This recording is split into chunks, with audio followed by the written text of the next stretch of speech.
we were able to do this amazing journey, and as you'll see inshallah in the slides to come, it is a unique journey. A journey that I never thought in my life I was ever going to do. Now this poster was the first sign I ever had any indication that the journey was even going to happen. When I saw this picture, I could not believe what I was seeing. It is what it is. That is actually what I saw. The same picture, telling me that there's actually a cycling group about to go from London to Medina. I had heard that somebody had done it from China, somebody had managed it from Russia. I had no idea that we could do it from England until I saw this picture. And it said, sign up, apply. And I thought to myself, subhanAllah, this is something that I cannot let go past me. This slide here is a scene from the Greek coastline. And mashallah, very beautiful looking. And this is one of the many beautiful sceneries that we were rewarded with on our journey. The bike in this picture is actually, alhamdulillah, by Allah's grace, my very own bike. And the star of the show is actually at the back. That's the very same bike that alhamdulillah I want to take with me on the journey. These bikes were all about what made this journey possible. And as is the dua that we read when we are traveling, Subhanalladhi sakhara lana hada wa ma kunna lahu muqrinin. Glory be to Allah who brought these things into our control. So the metal and the carbon and the plastic and the wiring that put these bikes together, these were given to us by Allah. And Allah gave mankind the knowledge to harness these materials from the earth and make them the way they were. From London to Saudi Arabia, that's the journey these 8 men embarked upon. They joined another 3 million Muslims travelling for the Hajj pilgrimage. But while many of the faithful went by plane and ship, Abdul Wahid and his comrades pedalled their way there. The journey marks the first time anyone has made the more than 3,000 kilometre trip from the UK by bicycle. We want to perform our Hajj pilgrimage. But in that, we can use the journey to raise awareness. If we're cycling and we're trying to raise awareness for something, then we might as well raise awareness for people who are suffering in the world in some of the worst situations. The cyclists travelled through 8 countries to raise money to buy ambulances for Syria. They avoided the war in Syria and Iraq themselves, though, by taking a flight over the Mediterranean. They set out in the middle of July, with a few bumps along the way. We had some people falling off the bike, we had some people's bikes, parts actually got worn out during the in the journey itself. Ultimately, that's what a journey is. It's supposed to be a bit tough. In previous years, one pilgrim cycled his way to the Hajj from the Xinjiang region in China, and 2 others pedalled from South Africa, covering 11,000 kilometres. This picture here is a nice little lineup of the brothers in the group. There were 8 cyclists in total. One of them is playing peekaboo behind somebody else's head, so you can't see him. But these are the cyclists here, 8 of us, and there were 2 support drivers who were to drive the van that would be with us through the journey.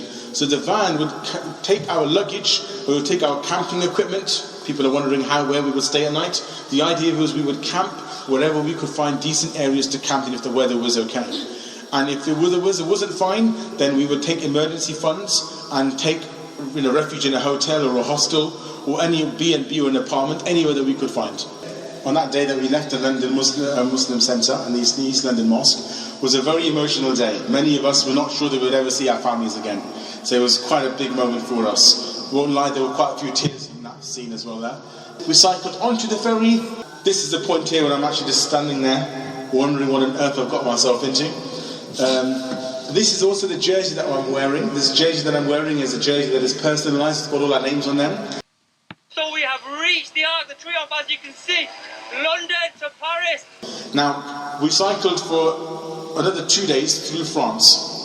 And we finally managed to reach Paris after 2 days. MashaAllah, some brothers in Paris, they hosted us, took us to a restaurant, had a lovely meal. We continued, and eventually we set off through the rest of France. It was uneventful in the sense that it was just constantly rolling hills. Eventually, as we were getting to the border of France, it started to get very, very hilly. So the scenery started to change into rolling hills, which means a bit more work. Every single day we were doing around about 70 miles. A swamp area in France. Actually is a swamp. Very surprised to see that. You think you'd end up in California or Florida there. But yes, subhanAllah, different terrain. This is my phone camera. Apologies for the shakiness. We're going down a steep hill now in Switzerland, going towards the Swiss Alps. You can see the huge mountains starting up in the distance. At the moment I'm going on a bike ride about 30 miles an hour down this hill. We were actually going towards a country which is actually a very small country called Liechtenstein. In Liechtenstein you have only 37,000 people living there. That's not even a tenth of Birmingham. Not even a tenth, but yet it's a country. And it's a very rich country. And then through Liechtenstein, we then went through a pass, a mountain pass, back into Switzerland. And this mountain pass is one of the steepest, in fact the steepest climb I've done in my whole life. When we got up this pass, which is nearly 3,000 meters to get to the top, that's pretty much almost 1/3 of Everest. That's how high up we had to cycle. That took almost all day, and that's why we were cycling past dark. Some of the brothers had to cycle through a thunderstorm on the way up. And the next day, the scenery mashallah changed. This is a glacier on top of a mountain. So we're already halfway up the mountain, and there's a green lake formed by the water from the glacier. Next door is a blue lake, mashallah. This is Lake Iseo in Italy, at the bottom of the Italian Alps. Mashallah, absolutely beautiful. This is actually me cycling past the lake. Once we go to the other side into Greece, we cycled through and along the Greek coastline. Alhamdulillah, we always had the sea very close to us when we were in Greece. The sea was pretty much what we did everything in. When we cycled into Egypt, the Arabic BBC group also, the BBC News Service, they also followed us and they supported us as well. And they gave us a lot of footage and they made a small little documentary for us as well. And that also got aired across the whole of Egypt. This day was the last day of cycling in Egypt. This was a Friday and this was called the Hurghada 96. We were going to go from Ras Al Ghar to Hurghada, and this route was 96 miles in the Egyptian desert. However, the temperature was now 38 degrees. Literally riding through a sandstorm. I got sand in my face and in my mouth. Sandstorm in Egypt.